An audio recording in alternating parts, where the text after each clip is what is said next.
Quer saber sobre suas vidas passadas, sobre quem você foi, quem você deixou de ser, o que você fez, por que determinadas coisas acontecem com você nessa vida? Tudo está relacionado e entrelaçado com suas encarnações passadas. As suas encarnações passadas refletem na sua vida hoje. Se você entender o que você fez, deixou de fazer nas suas encarnações passadas, você vai saber exatamente a direção que você tem que seguir para você ser feliz e próspero na sua vida.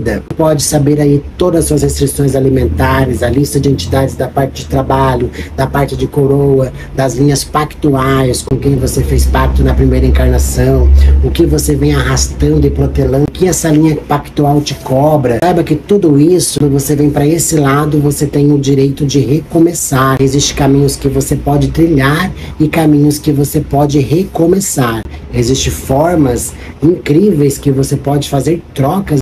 No vídeo de hoje eu vim trazer uma explicação da grande e temida Lilith. Na casa de Padilha, a gente vê Lilith como um espírito. Ela atua como um espírito e ela trabalha muito bem. Inclusive esse vídeo é dedicado a ela. Foi ela que me deu esse caminho para eu poder falar. Na casa de Padilha a gente sempre traz a essência e sempre traz a fundo as explicações das entidades. Lilith, ela vem ali Suméria e Mesopotâmia.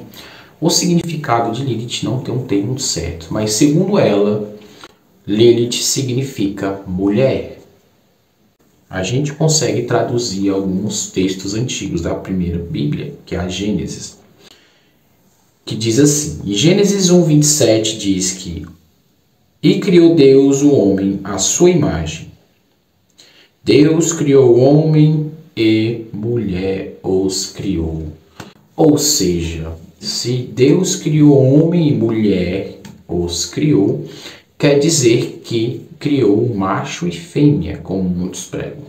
E depois eles foram desenvolvendo um enredo até chegar onde chega a parte de Eva, que é em Gênesis 2:23. Olha o número 23 chegando.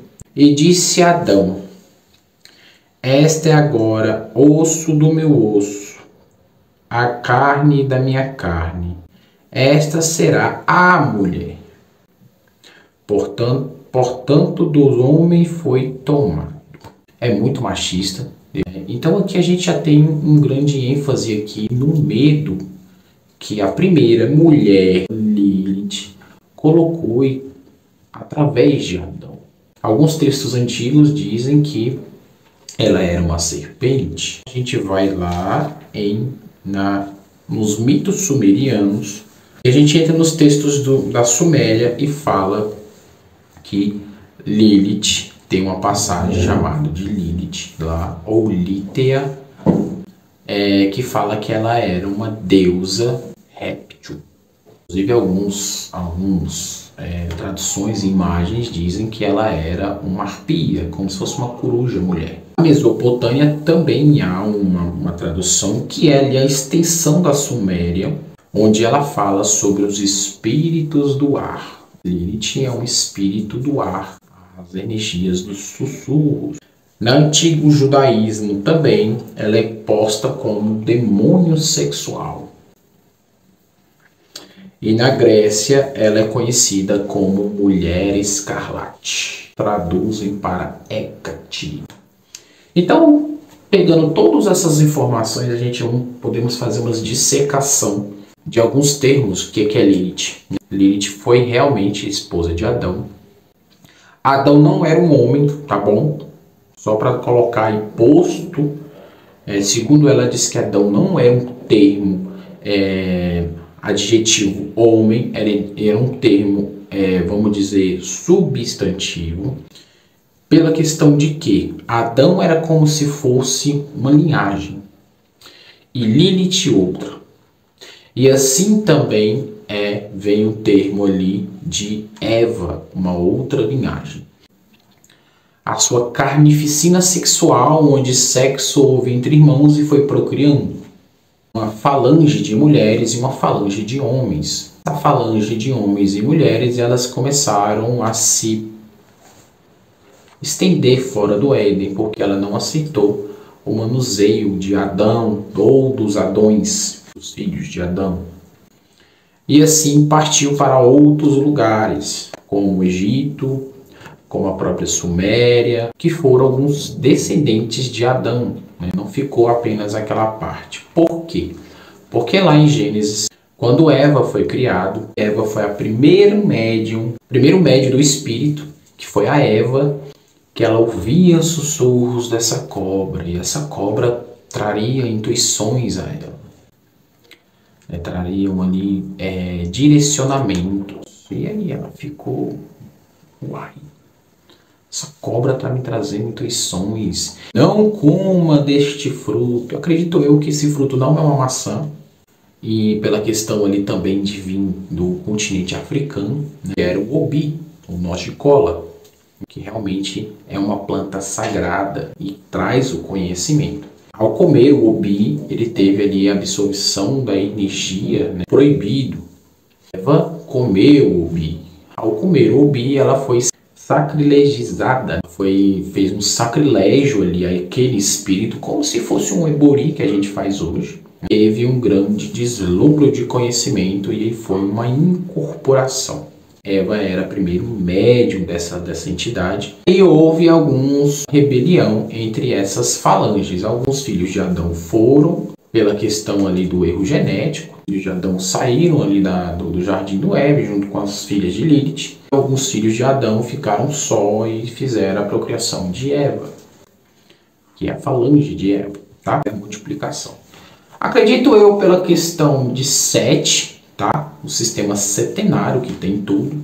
Acredito eu que eram 7 mulheres e 7 homens. 7 homens na forma de Adão e 7 mulheres na forma Lilith.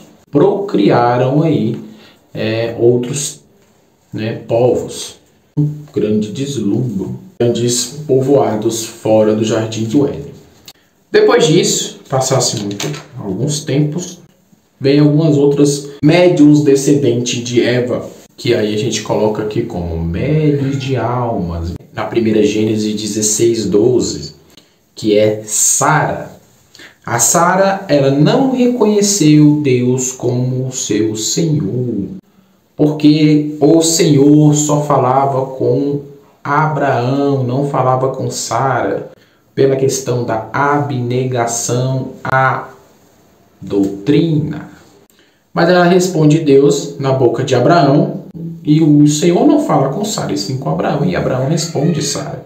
Sara já era de idade, e além disso ela faz ali uma forma de burlar a procriação de Deus e dá Agar a Abraão para que possa ter um filho que tenha Ismael. Só que Sara, pela sua questão de médios de alma, ela tem um ser chamado o narcisismo. Então o que ela fez? Ela pegou basicamente a criada dela, deu a Abraão, depois ficou com ciúmes e expulsou a criada dela e depois fez com que o filho dela seja marginalizado pelos seus próprios filhos do seu ventre. Mulher de Deus fazer uma coisa dessa. Pois ela era uma médium de almas. Aí logo em seguida a gente tem outra descendente, lá em Gênesis 24, no capítulo 37 e 40, que é Rebeca, de Raquel. A Raquel foi também descendente de Sara, bem distante, mas foi. Ela não era judeu, não era nada, ela era politeísta, então ela cultuava outros deuses. E da onde ela aprendeu a cultuar outros deuses? Dos seus antepassados, que aí vem daquelas falanges lá dos 7. Vem a Raquel dos seus antepassados e também vem Rebeca, que também cultuava vários deuses. Uma coisa que os médios de almas têm é uma beleza diferente, natural, uma beleza assim que chama a atenção. Isso que Rebeca tinha, porque o seu marido era Isaac. Ele pagou um dos maiores dotes da história, que foi não sei quantos camelos, não sei quanto peso em ouro de Rebeca para poder ter Rebeca. Ele teve a forma de atração por essa mulher. Eu preciso dessa mulher. Descendente de Adão. Olha o descendente de Adão aí à procura de Lilith. Só que aí o pai de Rebeca falou, peraí, Como é que você quer ter a mais nova se tem Leia, irmã de Rebeca? Vai casar primeiro com Leia, depois você vai ter Rebeca. Tomou as duas irmãs, onde ele fez a linhagem. Aí a gente também tem a mulher de Jó. Ela via Jó conversando só e falou: Jó, quem é esse Deus que você fala que eu não conheço?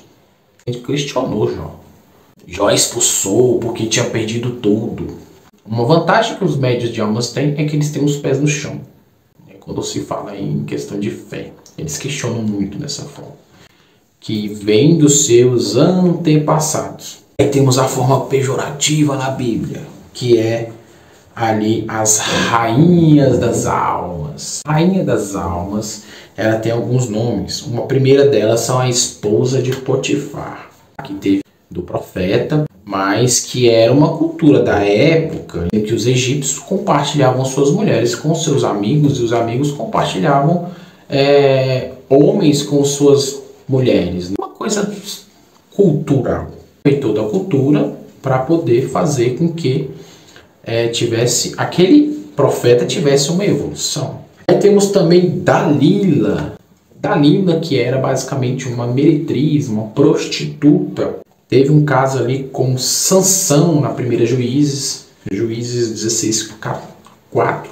E ela traiu esse homem por excesso de nervosismo. Sansão era um homem bem tóxico. Temos Jezebel. Jezebel não. Você vai falar que Jezebel era boa. Jezebel não era boa. Mas se você colocar vamos trazer as coisas para a cultura, tá? Se você colocar a cultura dos reis antigamente, eles matavam qualquer pessoa. As pessoas se machucam porque era um profeta, né, da religião deles. Assim como a gente também se machuca aí pelos feitos daí do seu tranca-ruas. Mas é uma rainha também de almas, tá? Aí tem a Thalia também, que é a rainha de almas, que tem a herança ali de Jezebel. Heródias também, que é uma rainha. Salomé. Safirá também, que fizeram parte da história, porque senão o nome delas não estava na Bíblia. Qual era o propósito delas? Fazer parte da história. Lá diz, rainha, ela era uma dinastia, né? Então ela cumpriu o seu pacto. Depois disso tudo, a gente volta aqui para Lilith. Vamos lá, Lilith, ela é nada mais do que a essência de Maria Padilha das Almas.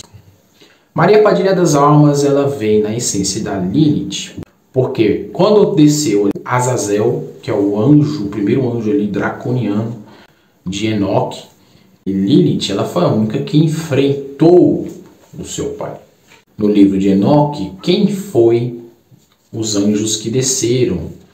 Foram 7, Uriel, Samael, Miguel, Gabriel, para colocar ordem aqui. Aí tem o 7 de novo, o sistema setenário, tá? Então quem é o pai de Lilith? Gabriel. Eu falo pai pela questão ali. Quem é o pai de Lilith é Gabriel. Segundo a Torá, na mitologia judaica, no Jardim do Éden existe uma árvore chamada Árvore das Almas, que floresce e produz novas almas que caem do Gruf, que é um etéreo criador. O tesouro das almas. Gabriel chega ao tesouro, pega a primeira alma que está em sua mão e desce para Gama Gabriel, que desce para Lilith. E aí entra Malkut. Aí a gente entra na Cabala. Gabriel é o grande príncipe regente de Esod. E Esod é a esfera sefirótica dos sonhos, emoções e também da lua, regente ali de toda a lua. Então, se ele é regente da lua, ele é regente da noite. E quem foi que apareceu para Maria? Lucas 1, 26, 28.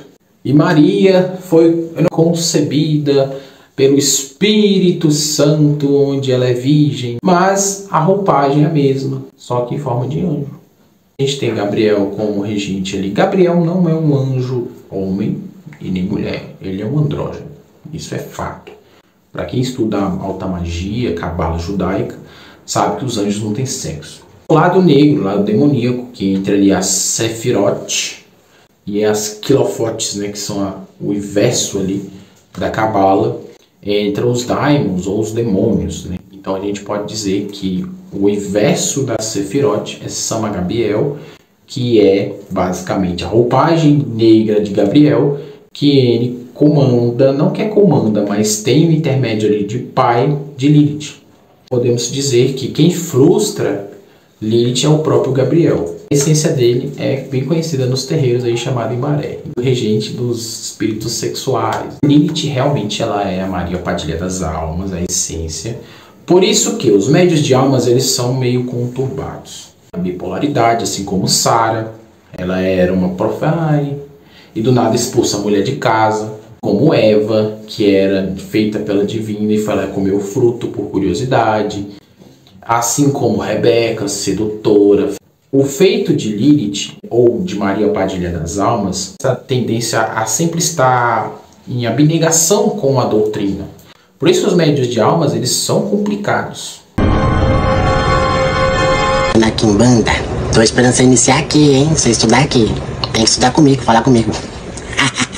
Se quiser eu te dou um caminho para você entrar agora, de duas formas. Ou você entra como dizimista por no mínimo 17 meses, ou você entra como o parcelamento que eu fiz para outros filhos também, que é 12 vezes de 259. Aí você ganha a proteção da casa e todos os estudos. Aí é por um ano, você fica pagando esse valor sem poder sair. Um compromisso. Se fechar acordo comigo, você começa a estudar amanhã já.